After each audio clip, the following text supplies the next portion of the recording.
하루 12시간 주 7일 일하는데도 통장은 그대로입니다. 이게 진짜 내가 잘못해서일까요? 그게 아닙니다. 노력이 부족한 게 아니라 돈이 남지 않게 설계된 구조 속에 있기 때문입니다. 오늘은 그 진짜 이유를 이야기해보도록 하겠습니다.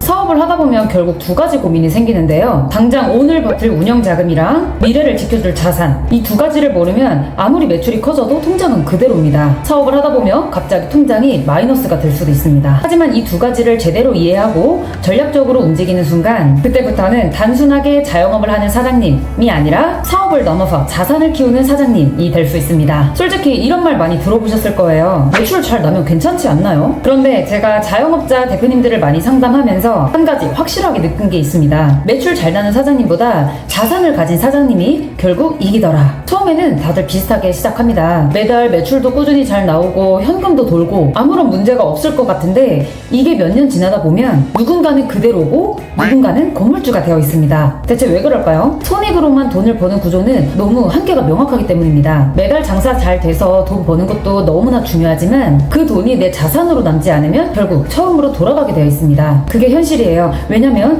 영원히 잘 되는 사업은 없기 때문입니다. 사업을 하면서 점포나 상가, 토지, 공장 이런 부동산을 사두신 사장님은 사업이 조금 흔들려도 버틸 힘이 생겨요. 매출이 줄더라도 자산이 그만큼 받쳐주고 있으니까요. 그게 바로 버티는 사람과 무너지는 사람의 차이, 그리고 진짜 자산의 힘입니다. 자, 이제 중요한 걸 말해볼게요. 사업을 잘해서 현금이 남아도 그 돈으로만 버티는 거는 한계가 있다고 말씀드렸어요. 제가 정책자금 컨설팅을 수차례 해보면서 성공 사례를 보면 한 가지 공통점이 있습니다. 현금, 정책자금, 은행대출 이 세 가지를 적절하게 활용을 해서 사업 확장과 부동산 매입에 레버리지를 쓴 사람이 빠르게 자산을 키웁니다. 레버리지라는 거는 단순히 빚이 아니고요. 내 돈과 외부 자금을 조합해서 자산을 키우는 전략입니다. 그런데 여기서 가장 중요한 게 종잣돈, 바로 시드머니입니다. 아니 나는 월세 내기도 바쁜데 무슨 시드머니냐 이렇게 말씀하시는 분들도 있겠지만 이거는 단순히 돈을 모으자는 얘기가 아닙니다. 시드머니를 만들 계획을 세우는 순간 사업의 시야가 달라지기 때문인데요. 하루하루 매출만 챙기던 사람이 3년 뒤 건물을 하나 사보자 이렇게 목표를 설정하고 지출 습관부터 자금 운용 방식, 투자 우선순위까지 모두 바뀌게 되는 순간 3년 뒤 그 사람의 인생은 달라져 있습니다. 실제로 실행하는 분들은 보면 같은 1억을 벌어도 손에 남는 구조가 완전히 달라집니다. 시드머니가 있어야 자산으로 연결되는 흐름이 생기는 거고 이 흐름을 사업을 할 때 꼭 만들어 두시길 바랍니다. 나는 빚이 싫다 이렇게 말씀하시는 분들도 있습니다. 하지만 여러 대표님들을 만나보고 상담을 해보고 이야기를 들어보고 하면서 느꼈던 거는 레버리지를 전략적으로 쓴 사람만 사업 속도를 몇 배로 끌어올린다는 것입니다. 비슷한 얘기일 수도 있는데요. 무작정 대출을 받으라는 것이 아니라 사업이 돌아가는 범위 안에서 전략적으로 자금을 활용해야 됩니다. 특히 단순히 생활비만을 위해서 대출을 받는다?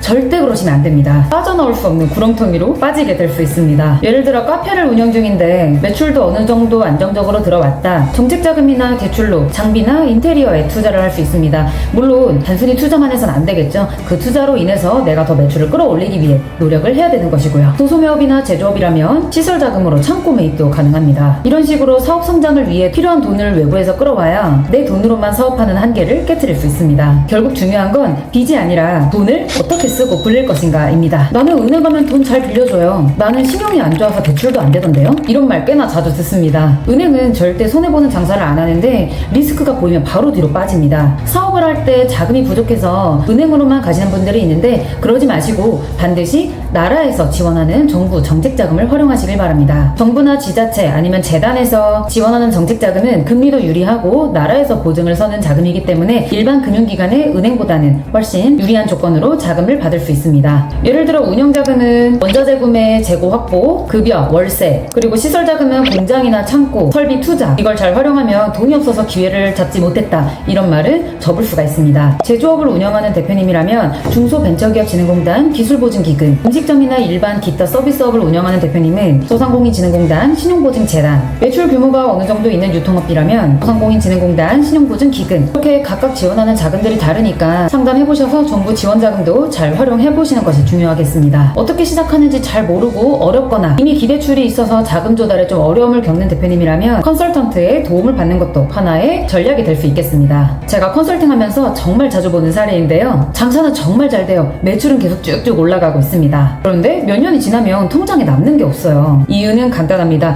돈의 흐름을 관리하지 못해서입니다. 여기서 말하는 돈의 흐름이란 원자재, 재고, 급여, 임대료, 생활비 이런 어떤 항목으로 나가는지 이걸 매달 점검하지 않으면 결국 돈이 모이게 되는 게 아니라 나가는 구조로 굳어져 버립니다. 이게 바로 사업은 잘하는데 돈을 못 모으는 사장님의 특징입니다. 내 돈이 정확히 얼마나 났는지 체크하셔야 됩니다. 매출에서 고정비, 변동비 이런 걸 모두 빼고 진짜 손에 들어오는 현금이 얼마나 되는지 파악하셔야 됩니다. 너무나도 기본적인 거고 직장인들도 하고 있는 건데도 대표님들 중에 이걸 하고 있지 않은 사람이 너무 많습니다. 두 번째, 시드머니 계획 꼭 세우세요. 1년 단위로 목표 금액을 세우시는 게 좋은데 예를 들어 1년에 3천만 원 모으자. 그걸로 전세 보증금이든 부동산 계약금이든 사업 확장 명목으로 자금 준비를 하는 겁니다. 그리고 정책자금 활용 타이밍을 꼭 잡으시길 바랍니다. 매출이 어느 정도 안정적이고 신용도 높고 세금도 연체나 체납 없이 잘 내고 있는 경우가 당연히 유리한 건 맞지만 어려운 소상공인들 대상으로 하는 정책자금들도 시시각각 나오고 있으니까요. 반드시 접수 기간과 필요한 서류들 모두 체크해서 꼭 접수하시길 바랍니다. 네 번째, 자금 확보 플랜 꼭 세우세요. 임차에서 매입으로, 단기 대출에서 시설 자금으로 이걸 미리 정해두시면 훨씬 수월하게 사업할 수 있습니다. 이 네 단계만 확실하게 잡아두면 5년 뒤 내 자산 구조와 현금 흐름이 완전히 달라져 있을 겁니다. 자영업은 결국 자금 싸움입니다. 누가 더 많이 버느냐보다 누가 더 돈을 잘 굴리냐, 이게 승부를 가릅니다. 다만 내 사업은 나 혼자 알아서 해도 된다 이런 생각은 버리시고 국가지원금, 정책자금, 레버리지, 세무전략 적극적으로 활용하세요. 돈은 흘러야 삽니다. 흐름을 제대로 만들면 지금의 내 매장, 내 사업이 자산으로 바뀌는 날이 반드시 올 겁니다. 오늘 영상도 유익하셨다면 구독과 좋아요, 알림 설정 부탁드리고요. 저는 다음에도 더 좋은 정보로 찾아오도록 하겠습니다. 지금까지 여팀장 여바른이었습니다. 감사합니다.